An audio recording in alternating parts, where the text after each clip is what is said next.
बिस्मिल्लाहिर्रहमानिर्रहीम। अस्सलाम वालेकुम student and welcome in college physics. Student, आज हम चैप्टर 7 ऑसिलेशन और सिंपल हार्मोनिक मोशन को डिस्कस करेंगे और इसमें हमने जो पहले टॉपिक का इंतखाब किया है वो हमारे पास है सिंपल पेंडुलम। सो आज हम सिंपल पेंडुलम से रिलेटेड थ्योरी को डिस्कस करेंगे और फिर वही थ्योरी के बेस पर एमसीक्यूज़ को स्टेप बाय स्टेप सॉल्व करने की कोशिश करेंगे। सो हमारा टॉपिक है सिंपल पेंडुलम क्या होता है। Simple pendulum it consist of A point mass suspended bye A massless and inextensible string tied from a rigid support. Consider a simple pendulum as shown in the figure. A small bob of mass m is tied to an inextensible massless string of length L.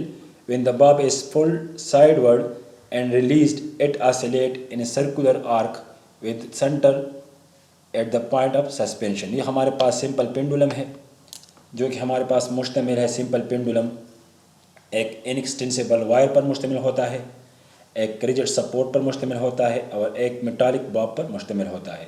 इसमें important बात यह है कि हमारे पास simple pendulum जो होता है उसका लेंथ हमेशा इस पॉइंट से लेकर करेक्ट इस सेंटर तक होता है। Means the length of simple pendulum start from the tight position to the center of mass of the metallic bob. So this is the length of the pendulum. If someone displaces this pendulum from this point to this point and release a start motion, this motion is known as oscillatory motion or vibratory motion or known as simple harmonic motion. और ये जो pendulum है ये वाला, ये जो एक चक्कर कंप्लीट करता है from A to B and then from B to A, it consists on 4 amplitude. This maximum displacement is known as amplitude. Correct? So this vibration consists on 4 amplitude and the time required for one rotation is known as time period, and this time period calculated by two ways. Either this can be calculated experimentally by a stopwatch or by using the time period formula for simple pendulum t equal to 2 pi L over g। अगर हम इसके length को मालूम करें और gravity की value को put करें, ग्रेविटेशन एक्सेलरेशन की वैल्यू को पुट करें, सो ये जो एक चक्कर कंप्लीट करता है इसको हम थ्योरेटिकली इस फार्मूले से मालूम कर सकते हैं। So time period equal to what the time required for one complete round trip is known as time period, and for simple pendulum the time period is equal to 2 pi L over g. It means the time period is directly proportional to square root of the length of the pendulum and time period is inversely proportional to the gravitational acceleration g. Now the number of vibration complete by this pendulum in 1 second is known as frequency, और इसका जो frequency equation है वो हमारे पास है F equal to 1 over 2 pi g over L. So this is the frequency formula for simple pendulum and this is the time period formula. Note, if length n times increase, अगर इस expression को हम देखें, अगर इसमें हम length को increase करें n times, then the time period will be increase under the root n time, and if length decrease n time then frequency decrease 1 over n time. तो यहाँ पर जो है लेंथ और टाइम के दरमियान डायरेक्ट प्रोपोर्शनल है। अगर हम किसी चीज़ की लेंथ को इंक्रीज करते हैं 3 time, so time period will be increase under the root 3 time. If length is increase 5 time, if we put here n equal to 5, then the time period will be increased under the root 5 time. Similarly, if we increase length by 2 time, here if we put n equal to 2, then also we here put n equal to 2. So if we increase length of the pendulum 2 time, then frequency will be decreased 1 over under the root 2 times. So it means the time period is directly proportional to length and frequency inversely proportional to the length.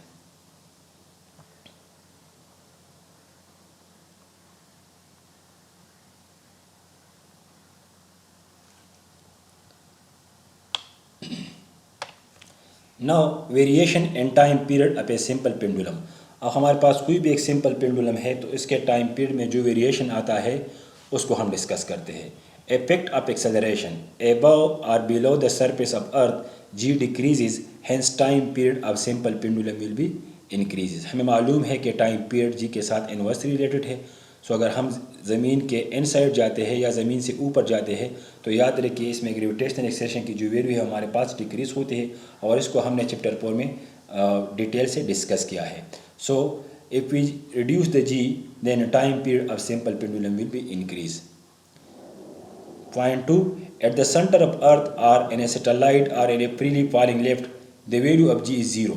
So time period of simple pendulum become infinity. That means it will not oscillate and remain as it is where it is left. इसका क्या मतलब है, हमारे पास कोई भी एक pendulum हो, वो हमारे पास कोई सी सैटेलाइट में हो या फ्री फॉलिंग हो, किसी लेफ्ट में हो या ज़मीन के सेंटर पर हो, तो याद रखिए वहाँ पर जो हमारे पास इस तीनों केसेस में टाइम पीरियड क्या होता है, वो ज़ीरो होता है, सॉरी जी क्या होता है, ज़ीरो होता है। और हमें मालूम है कि time period is inversely proportional to square root of gravitational acceleration. So if g equal to 0, then time period will be equal to infinity. So in these cases, time period will be equal to infinity. If we have a simple pendulum is suspended at the ceiling of a lift which is accelerate upward with acceleration a, then time period of simple pendulum t dash equal to 2 pi l divided by g plus a under the root. क्या मतलब, मिसाल के तौर पर ये हमारे पास एक lift है या यहाँ पर हमारे पास इसके साथ कनेक्ट है एक पेंडुलम, और ये लिफ्ट जो है ऊपर की तरफ मूव करता है, करेक्ट, विद सम एक्सेलरेशन ए. अगर हमारे पास इसमें कोई भी एक पेंडुलम हो और वो भी इसके साथ ऊपर की तरफ मूव करता हो और हम इसके टाइम पीरियड में इंटरेस्टेड हो, तो टाइम पीरियड के लिए फिर हम ये इक्वेशन यूज़ करेंगे T dash equal to 2 pi L divide by g plus a, where g is known as gravitational acceleration and a is the acceleration of the lift.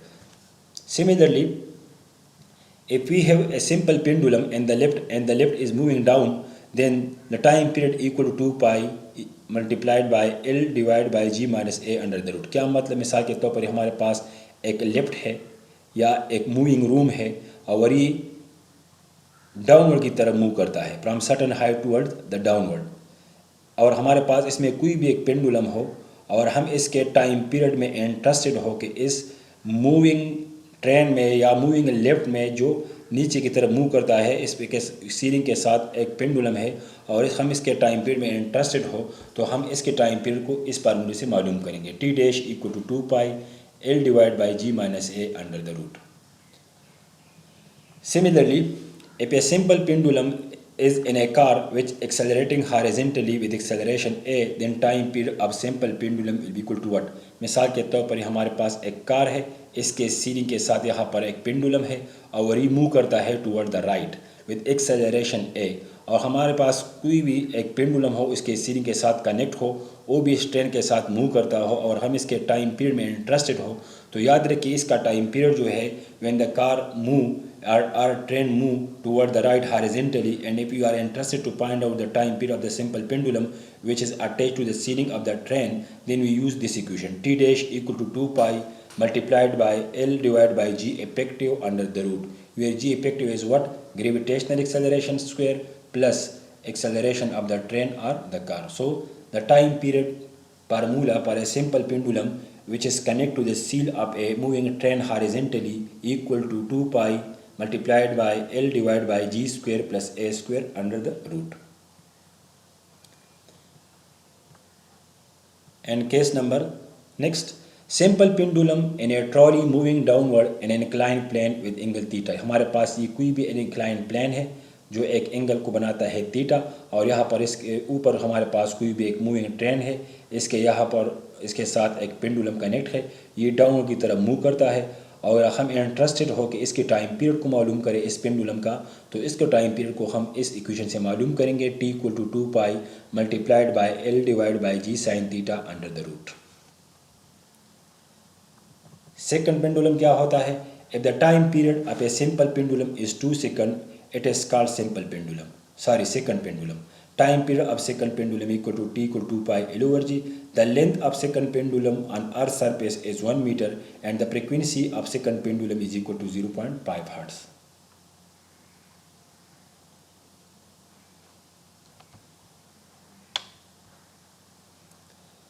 Next, अगर हमारे पास कोई भी एक अर्थ हो जिस तरह इस फिगर में दिखाया गया है, और हम इस अर्थ में एक टनल कर they like this one, correct, और हम यहाँ पर एक स्टोन को फेंक दे, तो याद रखिए यहाँ इस पॉइंट पर जो है, इस पॉइंट पर इसकी ग्रेविटेशनल एक्सेलरेशन क्या है, वो हमारे पास है मैक्सिमम. इसी तरह इस पॉइंट पर इसकी ग्रेविटेशनल एक्सेलरेशन क्या है, हमारे पास है मैक्सिमम, और इस पॉइंट पर इसकी जो ग्रेविटेशनल एक्सेलरेशन है हमारे पास है 0. अगर हम मास अटैच टू स्प्रिंग को देके, लेट सपोज ये हमारे पास मास अटैच टू स्प्रिंग है, ये इसका इनिशियल पोजीशन है, सो एट एक्सेलरेशन इक्वल टू 0। अगर हम इसको डिस्प्लेस करें और यहाँ तक इसको एक्सटेंड करें तो इस पॉइंट पर जो इसकी एक्सेलरेशन होगी वो क्या होगी, मैक्सिमम, यहाँ पर 0। इस तरह ये कंप्रेस हो जाएगा और इस पॉइंट पर इसकी एक्सेलरेशन क्या होगी, मैक्सिमम। तो याद रखिए बिल्कुल इस सिंपल पेंडुलम की जो एक्सेलरेशन की स्टेटस है और यहाँ पर जो ग्रेविटेशनल एक्सेलरेशन में इस ग्रेविटेशनल एक्सेलरेशन की जो स्टेटस है वो बिल्कुल सेम टू सेम है। So it means if a body oscillate between maximum acceleration and minimum acceleration then its motion is known as simple harmonic motion। सो अगर हमारे पास कोई भी मिसाल के तौर पर एक प्लेनेट हो और हम इसमें एक टनल कर दें तो इस पॉइंट पर एक्सेलरेशन मैक्सिमम, इस पर 0। अगर हम इसमें एक स्टोन को थ्रो करें तो टू एंड प्रू मोशन करेगा, मीन और सिंपल हार्मोनिक मोशन के साथ जो है to and fro up and down motion करेगा और उसकी मोशन जो होगी वो सिंपल हार्मोनिक मोशन होगी। और इसकी जो टाइम पीरियड है, mean the time required for this stone to come here and then again come here, mean the time required for this stone to complete one vibration, उस time उसको हम mathematically इस equation से मालूम करेंगे। T is equal to 2 pi R by g under the root where R is known as radius of the earth. अब याद रखिए अगर इस यहाँ पर हम R की वैल्यू को पुट करें जो हमारे पास है 6400 किलोमीटर और यहाँ पर जो है हमारे पास जी क्यू 9.8 को पुट करें और इसको सिंप्लीफाई करें तो इसे हम अपटेन करेंगे ऑलमोस्ट 84 मिनट, 84.6 मिनट। तो इसका मतलब ये हमारे पास कोई भी एक सॉरी कोई नहीं, हमारे पास ये अर्थ हो, हम इसमें जो है एक टनल करें, यहाँ पर एक स्टोन को फेंक दे तो ये जो है एक चक्कर कितना टाइम में कंप्लीट करेगा, ऑलमोस्ट 84.6 मिनट में। अगर हमारे पास ये अर्थ की जगह हमारे पास कोई और सैटेलाइट हो, लाइक मून हो, या हमारे पास कोई दूसरा प्लेनेट हो जैसे वीनस हो, नेपच्यून हो, तो फिर उसका जो टाइम पीरियड का फार्मूला है वो क्या होगा, T इक्वल टू 2 पाई और R की जगह हम क्या पुट करेंगे, रेडियस ऑफ द मून, और G की जगह हम क्या पुट करेंगे, gravitational acceleration on the moon surface. So this is the time period formula for a stone when released from the top on the earth, correct, this at this point. So the time required for this stone to complete one vibration and this tunnel is equal to T equal to 2 pi R by G under the root. So this is the time period formula for a stone when released in a tunnel of a planet or earth। अब इसी theory के base पर हम MCQs को solve करते हैं। सो आइए start करते हैं।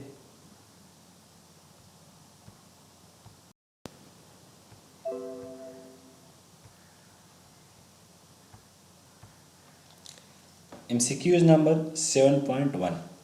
If the metallic bob of a simple pendulum is replaced by a wooden bob, then its time period will be what, increase, decrease, remain the same, may increase or decrease। Question में क्या कहता है, हमारे पास जो है हमारे पास ये एक पेंडुलम है, ये वाला, यहाँ पर इसके साथ कनेक्ट है एक मेटालिक बॉब और इसका टाइम पीरियड को जो फार्मूला है वो क्या है, T is equal to 2 pi under the root L over ji.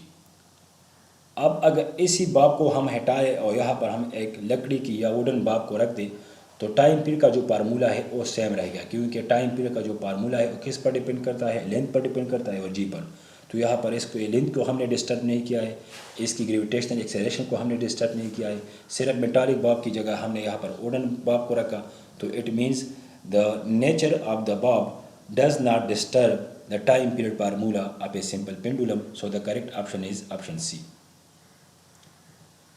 MCQ number 7.2। The length of a simple pendulum is 39.2 divided by pi square meter. If G is 9.8 meter per second square, the value of time period will be what? So time period क्या होता है, 2 pi L over G power 1/2। L की जगह हम put करेंगे 39.2 divide by pi square, G की जगह 9.8 को पुट करेंगे, इसको सिंप्लीफाई करें, so we obtain 4 second. So the correct option is option A. MCQ number 7.3। The length of a simple pendulum is increased 4 times of its initial value as time period with respect to its previous value will be what? तो यहाँ पर हमारे पास जो है time simple pendulum का जो time period formula है वो क्या है, T equal 2 pi L over G whole 1/2। अब इस एक्सप्रेशन में देखिए अगर हम L को इंक्रीज करें n time, so time period is proportional to under the root of L, so time period will be increase under the root n time. So here इन की जगह हम 4 को पुट करेंगे क्योंकि लेंथ को हमने इंक्रीज किया है 4 टाइम, यहाँ पर भी इनकी जगह हम 4 को इंक्रीज पुट करेंगे, so the 4 square root equal to 2. So it means the time period will be increased 2 times if length is increased 4 times. So the correct option is option A. MCQ number 7.4. The length of a simple pendulum executing simple harmonic motion increased by 21%. The percentage increase in the time period of the pendulum will be what?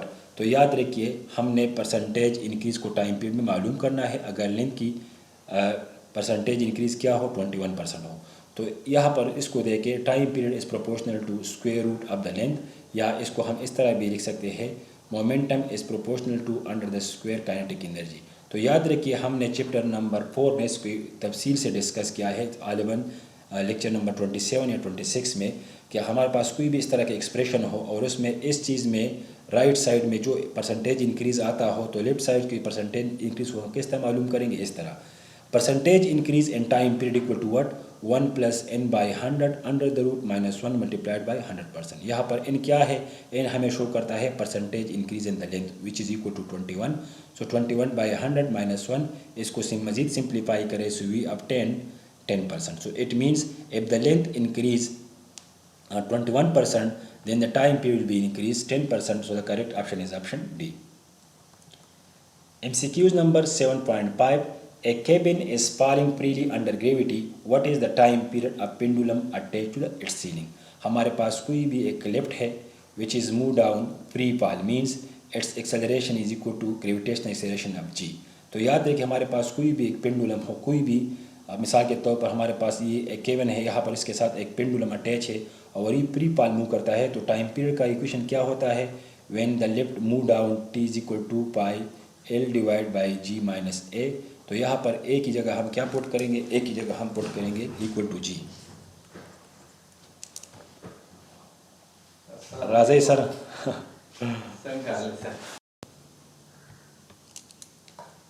So time period equal to 2 pi L divided by g minus g, so this equal to infinity, correct? So the time period approach to infinity because its acceleration is equal to g.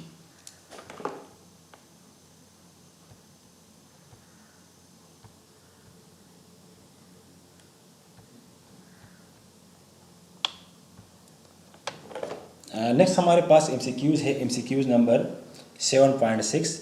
A man measure the period of a simple pendulum inside a stationary lift and find it to be t second. If the lift accelerate upward with acceleration g by 4, then the period of the pendulum will be what? Very simple. हमारे पास कोई भी एक train हो, कोई भी lift हो और ऊपर की तरफ मूव करता हो और उसके साथ एक पेंडुलम कनेक्ट हो, तो उसका टाइम पीरियड का फार्मूला क्या होता है, t dash equal to 2 pi multiplied by l divide by g plus a। As the train or the lift move upward with acceleration g by 4, so यहाँ पर a की जगह हम g by 4 को पुट करेंगे, इसको सिंप्लीफाई करेंगे, इसका LCM लेंगे तो 2 पाई 4l डिवाइड बाई 5g और 2/5 under the root 2 pi l/g. This is the time period in a stationary lift and this is t dash the time period in a moving lift which move upward. So the time period must be equal to 2/5 under the root t. So the correct option is option C. MCQ number 7.7. A simple pendulum is made of a body which is a hollow sphere containing mercury suspended by means of a wire. If a little mercury is drained off, the period will be what? हमारे पास जो है एक pendulum है, इसके साथ यहाँ पर connect है ए होलो स्फीयर जिसमें हमारे पास एक लिक्विड मरकरी है। तो याद रखिए इसका लेंथ क्या होगा, इस पॉइंट से लेकर इस पॉइंट तक। We know that the length always start from the tight point to the centre of mass of the body. तो यह जो है ये स्पेयर जो है ये मरकरी से पिल्ड है, तो इसका सेंटर क्या होगा, ये होगा। लेकिन अगर हम इसमें कोई सुराख करें तो ये लिक्विड जो है नीचे की तरफ मूव करेगा, तो automatically when the liquid come out then its centre of gravity will be fall down, so automatically its length will be increase. पहले लेंथ हमारे पास यहाँ से था, अब लेंथ जो है यहाँ से है। सेंटर ऑफ मास जो है इस मूविंग डाउनवर्ड मरकरी की वजह से सेंटर ऑफ ग्रेविटी जो है वो क्या हो गया, वो नीचे की तरफ आ गया, means the length is increase. When length is increase the time period will be increase.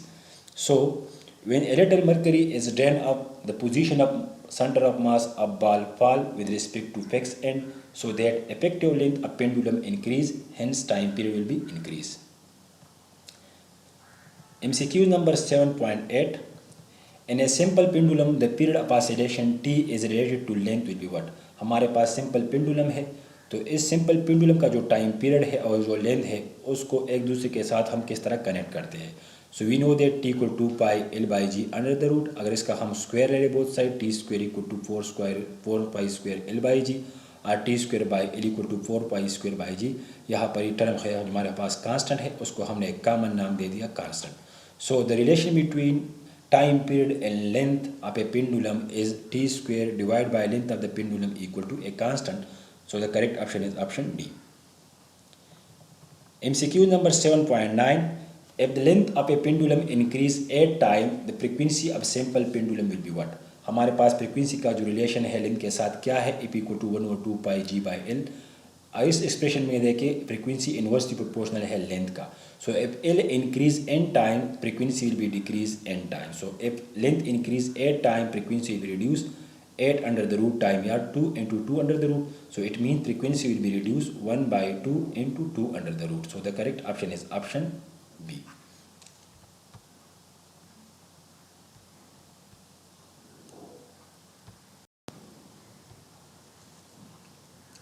Next MCQs है MCQ number 7.10.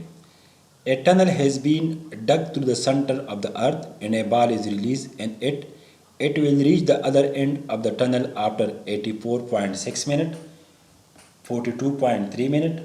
One day will not reach to the other end. We know that the time period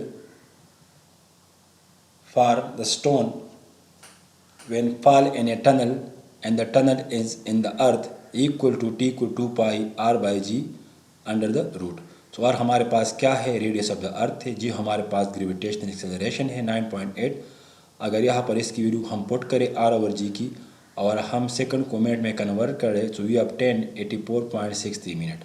so this is the time period for a stone when fall in a tunnel and the tunnel is produce in the earth.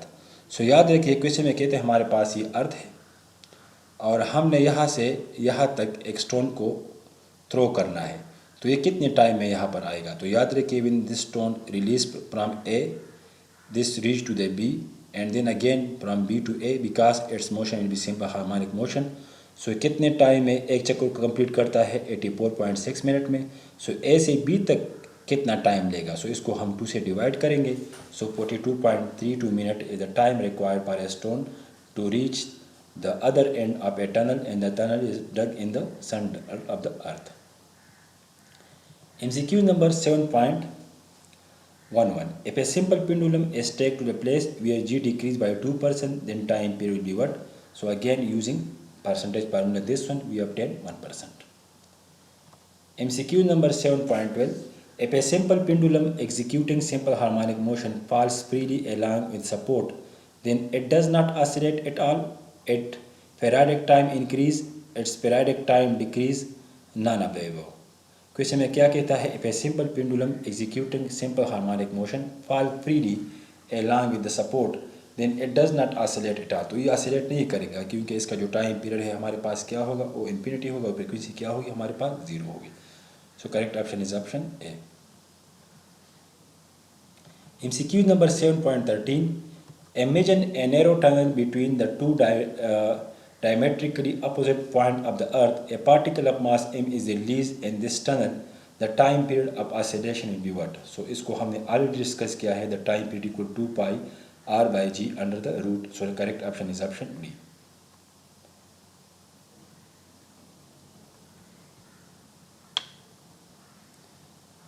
MCQ number 7.14. A second pendulum is moved to moon. Acceleration due to gravity on the moon is 1 over g times that of the earth. The length of the second pendulum on the moon will be what? Question में कहते हैं हमारे पास एक pendulum है, correct. वो pendulum क्या है, second pendulum है. Means it complete 1 rotation in 2 second. अगर इस पेंडुलम को हम मून तक ले जाए और वहाँ पर भी हम इंटरेस्टेड हो कि सेकंड पेंडुलम ही हो, मींस एक चक्कर को 2 सेकंड में कंप्लीट करे, तो वहाँ पर इसके लेंथ को हम क्या रखेंगे. So we know that t equal to pi L by g. This is the second pendulum formula for what on the earth surface. Similarly अगर if we move the pendulum toward the moon, then length of the pendulum will be changed L dash equal to t square g dash divided by 4 pi square. t को हमने change नहीं करना है क्योंकि 1 second pendulum ही रहना है, means time period को 2 second ही रखना है। तो लेंथ को कितना करे कि इसकी टाइम पीरियड जो है मून पर भी 2 सेकंड हो। तो टी की जगह हम क्या पुट करेंगे, 2 टी स्क्वायर को एज इट इज रहने देंगे। जी डैश मून पर जो है क्या है, जी बाई 6 है, तो यहाँ पर जी डैश की जगह जी ओवर 6 को पुट करेंगे। So we obtain 1/6 t square g divided by 4 pi square. So length will be decreased 1/6 time to the length on the earth surface पर what, पर सेकंड पेंडुलम। सो याद रखिए हमारे पास कोई भी एक पेंडुलम हो और हमें इंटरेस्टेड हो कि मून पर भी एक रोटेशन को कंप्लीट करे, तो याद रखिए सेकंड पेंडुलम जो होता है वो अर्थ पर उसकी लेंथ कितनी होती है, 1 मीटर होती है। अगर वही पेंडुलम को हम उसकी लेंथ को हम क्या करें, 1/6 मीटर ले ले और इसको हम मून के सरफेस पर रखें, तो याद रखिए वहाँ पर भी जो है एक चक्कर को 2 सेकंड में कंप्लीट करेगा, मीन टाइम पीरियड 2 सेकंड ही रहेगा। MCQ number 7.15. The periodic time of simple pendulum of length 1 meter and amplitude 2 centimeter is 5 seconds. If amplitude is 4 centimeter, its periodic time will be what? Very simple. हमारे पास एक pendulum है, उसका length है 1 metre, उसकी amplitude क्या है 2 centimetre, time period क्या है 5 सेकंड है। अगर इस एम्पलीट्यूड को हम इंक्रीज़ करें 4 सेंटीमीटर करें तो टाइम पीरियड वही रहेगा, क्योंकि टाइम पीरियड जो है वो लेंथ पर डिपेंड करता है और ग्रेविटेशनल एक्सेलरेशन पर डिपेंड करता है। हमारे पास कोई भी पेंडुलम हो उसकी एम्पलीट्यूड जितना भी हो, याद रखिए उसका टाइम पीरियड क्या होगा, वो सेम रहेगा, क्योंकि time period independent on the amplitude. Next हमारे पास MCQs है। MCQ number 7.16। स्टेटमेंट कुछ इस तरह है, the percentage in the time period of a simple pendulum if length increase 2% will be what. तो वही फार्मूला है, percentage increase in time period equal to 1 + n by 100 - 1 multiplied by 100% equal to 1%। MCQ number 7.17, at which point the frequency of simple pendulum is maximum। तो frequency जो होता है this is directly proportional to square root of the gravitational acceleration. तो याद रखिए centre of earth पर जो है ग्रेविटेशनल एक्सेलरेशन की वैल्यू 0 होती है, पोल पर जो है वैल्यू मैक्सिमम होती है, इक्वेटर पर कम होती है। तो याद रखिए पोल पर जो है हमारे पास किसी भी पेंडुलम की फ्रीक्वेंसी क्या होगी, वो ज़्यादा होगी, क्योंकि वहाँ पर हमारे पास ग्रेविटेशनल एक्सेलरेशन की वैल्यू ज़्यादा है। So correct option is option B. MCQ number 7.18, a man sitting in a swing, if he stand then its frequency of oscillation will be what। हमारे पास ये एक स्विंग है, यहाँ पर एक मैन है जो इस स्विंग में बैठा है। तो याद रखिए उसका जो लेंथ होता है पेंडुलम का वो क्या होता है, from this point, from the tight point, from the fix point to the centre of मास। तो यहाँ पर जो है बंदा यहाँ पर बैठा है, तो सेंटर ऑफ मास जो है इसका यहाँ पर है। तो ये लेंथ क्या हो गया, इस पॉइंट से लेकर यहाँ पर इसकी लेंथ हो गई। लेकिन क्वेश्चन में कहता है अगर ये बंदा खड़ा हो जाए तो ऑटोमेटिकली सेंटर ऑफ मास जो है फिर यहाँ पर आ जाएगा, करेक्ट। तो ये सेंटर ऑफ मास जो है यहाँ पर आ जाएगा। तो लेंथ ऑफ द पेंडुलम क्या होता है, the distance from the fix point to the centre of mass of the suspended body. So length will be decrease, when length is decrease frequency will be increase. So याद रखिए हमारे पास कोई भी एक person हो, वो बैठा हो किसी भी स्विंग में और वो खड़ा हो जाए तो उसकी फ्रीक्वेंसी क्या होगी, वो इंक्रीज होगी, क्योंकि उसका लेंथ जो है हमारे पास डिक्रीज हो गया, correct. So the correct option is option B.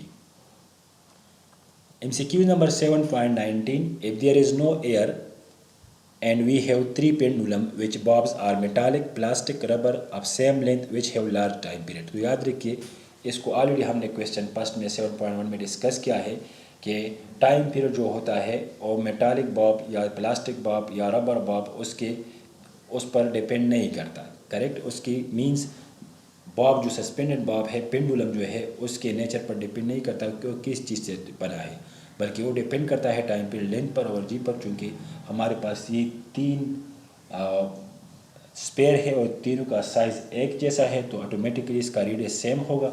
तो इसकी जो लेंथ होगी इस पेंडुलम की जो तीनों से बना हो उसकी लेंथ सेम होगी, तो टाइम पीरियड भी इसकी सेम रहेगी। So all have same time period.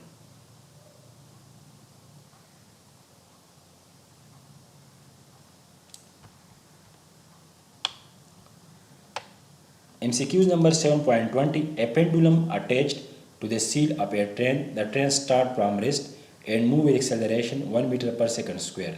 If the length of pendulum is 101 metre, then its time period will be what. तो याद रखिए हमारे पास कोई भी एक ट्रेन हो, उसके सील के साथ एक पेंडुलम कनेक्ट हो, वो हॉरिजॉन्टली मूव करता हो, तो उसका टाइम पीरियड फार्मूला क्या होता है, T = 2 pi L divide by G square plus A square, where G is the gravitational acceleration and A is the acceleration of the train और car.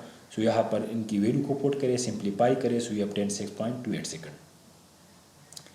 MCQ number 7.21, a train move down on an inclined plane which make 30 degree. The train ceiling have a pendulum length 5 meter. What will be the time? What will be the time period? Sorry, what will be the frequency of the pendulum? या frequency इसका क्या होगा। तो याद रखिए हमारे पास, हमें मालूम है हमारे पास कोई भी इंक्लाइन प्लेन हो, यहाँ पर एक ट्रेन हो, इसके ऊपर जो है यहाँ इसके साथ कनेक्ट हो एक पेंडुलम, तो उसका टाइम पीरियड हम किस तरह मालूम करेंगे, T = 2 pi L/G sin theta. आप यहाँ पर वैल्यू को पुट करें, so time period = 6.28 second. So this is the time period for this pendulum which oscillate in a moving train which is move down with angle 30 degree। और फ्रीक्वेंसी क्या होता है, इसका रेसिप्रोकल होता है, which is equal to 1/6.28 hertz. So the correct option is option D. MCQ number 7.22, a pendulum of length 500 meter attached to the seal of elevator.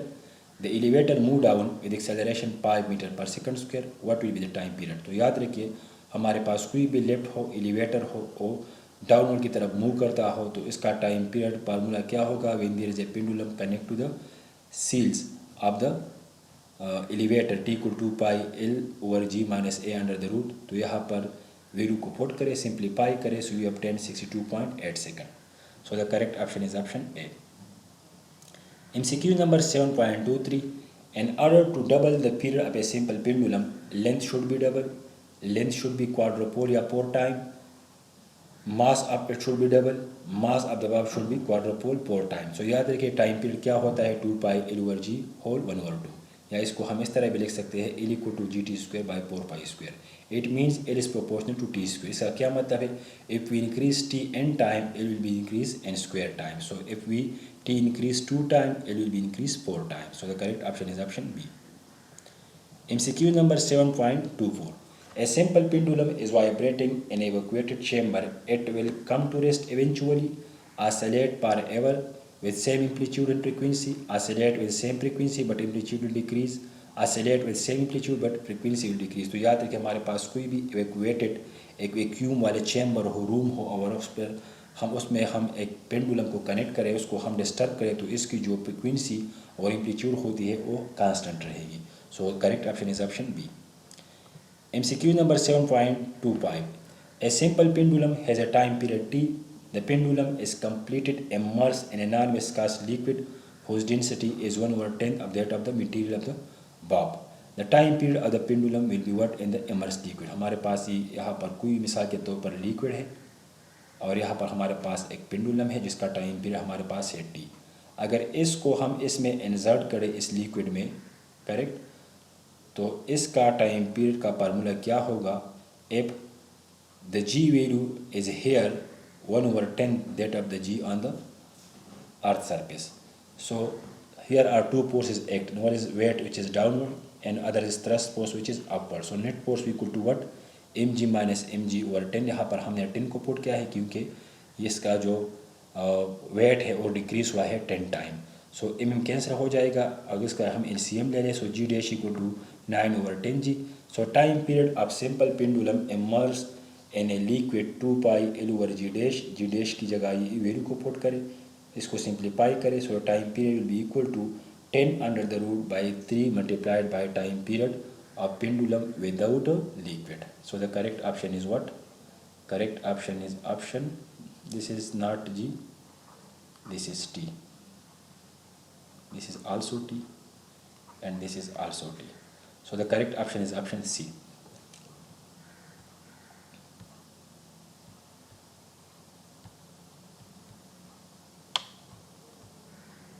MCQ number 7.26, the length of cycle pendulum increased by 44%, increase in time period will be what?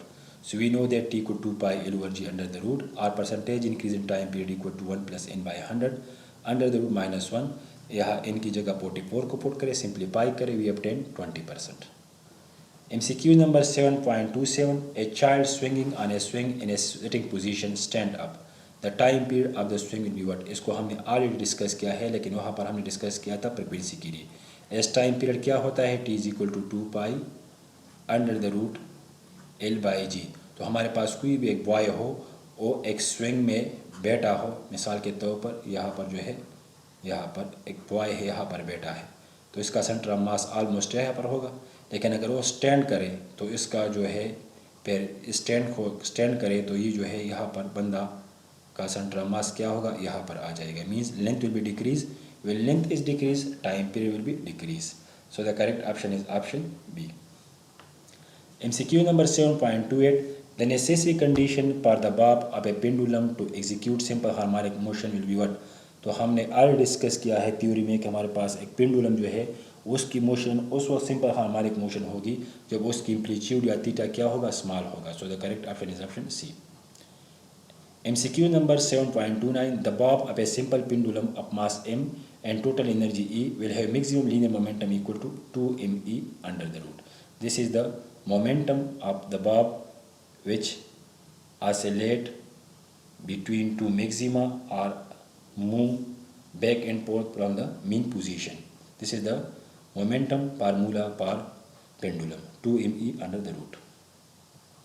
MCQ number 7.30, the period of simple pendulum is double when its length is double, the mass of the bob is double, its length is made 4 times, the mass and length of the pendulum made 2 times. The period of time simple pendulum is double. तो याद है कि हमें मालूम है t equal to what? 2 pi L/G. So it means if L increase n time, t increase under the root in time. So question में क्या कहता है? Question में कहता है if the period of a simple pendulum is double when its length is double, या इसको हम अगर इस तरह भी लिख सकते हैं L equal to GT square by 4 pi square, या L proportional to T square.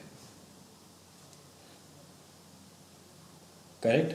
सो अगर इसको हम डबल करें टाइम पीरियड को, ये क्या शो करता है? This show if T increase N time, L increase N square time. तो याद रखिए अगर हम टाइम पीरियड को 2 करें तो length will be increase 4 time. Length will be increase 4 times. So the correct option is option सी.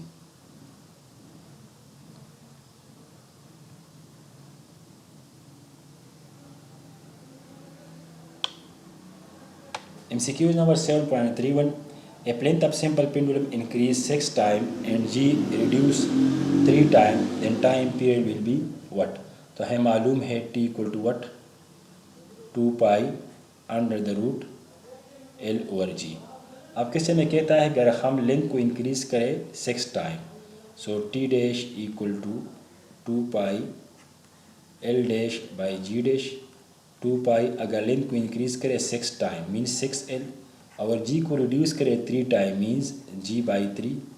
3 ऊपर चला जाएगा. So it becomes 2 pi under the root 18L/G और simple 18 under the root 18 multiplied by 2 pi under the root L/G.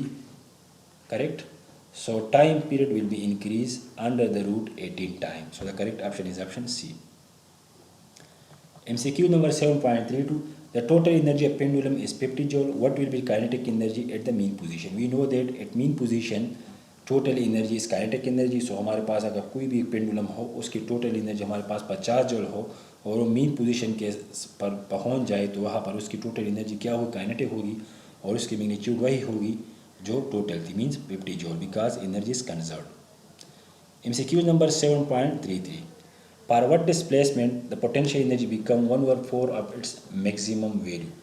Question में कहते हैं हमारे पास हम displacement को कितना रखें कि पोटेंशियल एनर्जी क्या होगी? वो 1/4 टोटल एनर्जी की 1/4 के बराबर हो जाएगी. तो हम डिस्प्लेसमेंट को कितना रखें?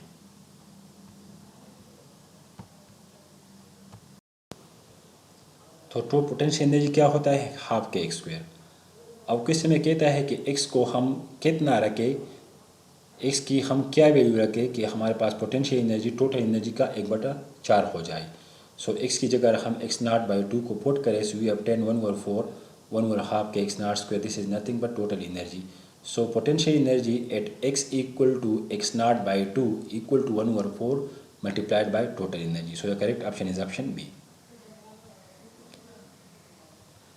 MCQ number 7.34, if t is to be increased 3t then length of pendulum should be increased what? तो हमें मालूम है L क्या होता है, L is equal to gt square by 4 pi square और simple length is proportional to t square।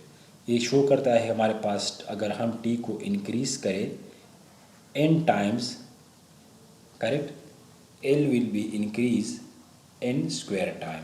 सो अगर हम टाइम पीरियड को 3 पुट करें, टाइम पीरियड को 3 टाइम इंक्रीज करें, so automatically length will be increase 3 square means 9 times. So the correct option is option A. MCQ number 7.35, if t is to be reduced to t/3 then length of the pendulum will be what? Again हमें मालूम है अगर हम time period को reduce करें n time from the above equation, यहाँ पर क्योंकि इसमें डायरेक्ट रिलेशन है, length will be reduced n square time. अगर यहाँ पर हम n की जगह क्या पुट करें, 1/3 पुट करें, मीन टाइम पीरियड को रिड्यूस करें 1/3, so length will be decrease 1/9 because we put here 1/n square.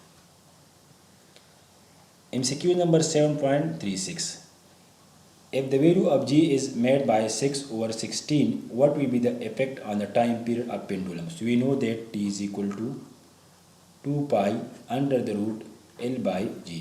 T and g are inversely related.